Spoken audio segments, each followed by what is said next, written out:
एक आवाज ये भी आ रही है पृथला में कि नए चेहरे पर दाव लगाए बीजेपी। भाई साहब का बहुत ही बड़ा मान सम्मान हमारे हल्का में, और अब जैसे जैसे आगे आगे बात बढ़ती जाएगी और भाई साहब गवाह बहुत ज्यादा बनेगी। देखिए, मैदान में बहुत सारे नाम हैं और अभी तक कई इलेक्शन हुए हैं, अभी तक भाजपा की कोई सरकार बनी नहीं है। तो अब क्या जो सरकार बनेगी वो विनोद भाटी जी के ही थ्रू बनेगी। भाजपा का अपने नायब सैनी जी का और कृष्णपाल चौधरी कृष्णपाल गुर्जर जी का इसमें बहुत बड़ा भव्य हाथ रहेगा, और भगवान ने चाहा तो भाजपा सरकार को अब के अपने पृथला में कमल खिलाएंगे। बिल्कुल जी। गांव अलावलपुर में आज जनसेवक विनोद भाटी द्वारा युवा सम्मेलन का आयोजन किया गया और देखिए विधानसभा चुनाव नजदीक है और ऐसे में लगातार राजनीतिक हलचल बढ़ रही है और आज युवाओं को जागरूक करने के उद्देश्य से स्वतंत्रता दिवस समारोह पहले से ही मनाते हुए आज एक संदेश देने का प्रयास विनोद भाटी जी ने किया यहाँ पर और तमाम लोगों को सम्मानित किया, शहीदों को नमन किया स्वतंत्रता दिवस के मौके पर। और तमाम यहाँ पर युवा मौजूद है, गांव की मौजूद सरदारी यहाँ पर मौजूद है। चलिए बात कर लेते हैं पृथला विधानसभा की राजनीतिक हवा आखिर किस तरह बह रही है। सर क्या नाम है आपका? मेरा नाम रोहतास भाटी है जी। क्या कहता है पृथला का इस बार राजनीतिक मूड क्या कहता है? कई लोग मैदान में हैं, जैसे विनोद भाटी ने आज युवा सम्मेलन किया, और भी लोग हैं। क्या लगता है इस बार बीजेपी की अगर बात करें तो क्या स्थिति रहने वाली है?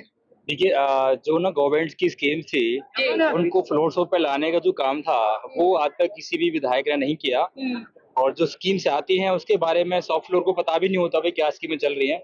तो विनोद भाटी एक ऐसा पहला चेहरा निकला है जिसने ऊपर की स्कीम को जन जन तक पहुंचाने का काम किया है। व्हेनेवर, जबकि उनके पास अभी कोई सीट नहीं है, कोई पद नहीं है, इसके बाद भी वो इतना अच्छा काम कर रहे हैं। तो पृथला विधानसभा के क्षेत्र की आपका मानना है कि ऐसे नेता को आगे लाना चाहिए जो जनता के द्वारा किए गए कार्यों को जनता तक पहुंचाता है। संजू जी, आप लोगों के बीच में रहते हैं, क्या लगता है आपको? एक आवाज ये भी आ रही है पृथला में कि नए चेहरे पर दाव लगाए बीजेपी। भाई साहब का बहुत ही बड़ा मान सम्मान हमारे हल्का में, और अब जैसे जैसे आगे आगे बात बढ़ती जाएगी और भाई साहब गवाह बहुत ज्यादा बनेगी। 100% भगवान चाहे तो भाई चंडीगढ़ पहुंचाएंगे। जी, क्या नाम है भैया आपका? रॉबिन। युवाओं की बात कर रहे हैं विनोद भाटी, और अब युवा राजनीति में बहुत ज्यादा रुचि रखने लगा है। क्या लगता है इस बार पृथला में कमल खिलाने में युवाओं का क्या योगदान रहेगा? योगदान बहुत अच्छा रहेगा, जो हमारे विनोद भाटी बहुत अच्छा काम कर रहे हैं, ठीक है ना, और उन्होंने युवा के लिए बहुत अच्छा सोचा है। क्या नाम है भैया आपका? क्या चाहता है पृथला का युवा, और आपको लगता है कि जो बातें, चाहे रोजगार की बात करें या फिर अपने स्टार्टअप्स की बात करें, विनोद भाटी जो वादा कर रहे हैं उन वादों पर खरा उतरेंगे या ये केवल मंच तक सीमित रह जाएगा? नहीं, खरा उतरेंगे, और अपना युवा समाज सभी अब बदलाव चाहता है कि जो नौकरियां हो या कुछ भी हो जिनसे अब पिछड़ा हुआ है, तो उनके साथ में बदलाव चाहता है कि अब युवाओं को आगे आने का मौका मिले।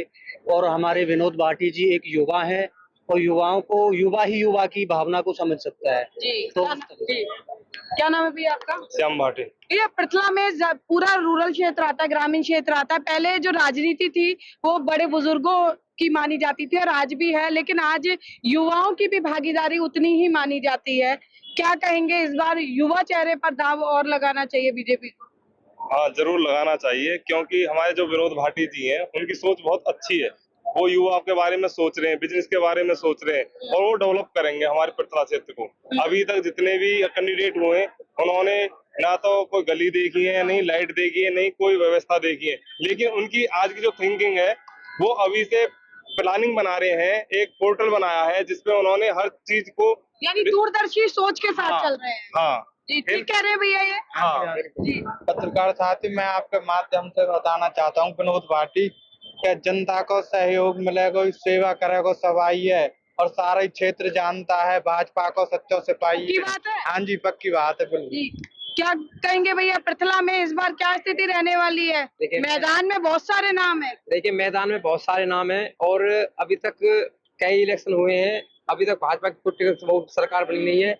तो अब क्या जो सरकार बनेगी वो विनोद भाटी जी के ही थ्रू बनेगी, और भाजपा का अपने नायब सैनी जी का और कृष्णपाल चौधरी कृष्णपाल गुर्जर जी का इसमें बहुत बड़ा भव्य हाथ रहेगा, और भगवान ने चाहा तो भाजपा सरकार को अब के अपने पृथला में कमल खिलाएंगे। बिल्कुल जी, बिल्कुल। और देखिए तमाम लोग यहाँ पर मौजूद रहे। और युवा सम्मेलन में काफी संख्या में युवाओं की संख्या रही। साथ में इन युवाओं को उत्साह बढ़ाने के लिए, उनको प्रोत्साहित करने के लिए बुजुर्ग भी यहाँ पर मौजूद रहे। युवाओं की बात इस चुनाव में की जा रही है, साथ ही साथ रोजगार की बात इस चुनाव में की जा रही है। तो अब देखना ये होगा कि विनोद पाटिल जिस मुहिम के साथ आगे बढ़ रहे हैं, वो मुहिम पृथला विधानसभा में उनको कितनी मजबूती दे पाती है। कैमरा पर्सन शिवम के साथ फरीदाबाद से पूजा शर्मा, पंजाब केसरी टीवी। हमसे जुड़े रहने के लिए हमारे YouTube चैनल को सब्सक्राइब करें और नई वीडियो की नोटिफिकेशन के लिए बेल आइकॉन को दबाएं। अगर आप ये वीडियो Facebook पर देख रहे हैं तो लाइक जरूर करें और ज्यादा से ज्यादा शेयर करें। धन्यवाद।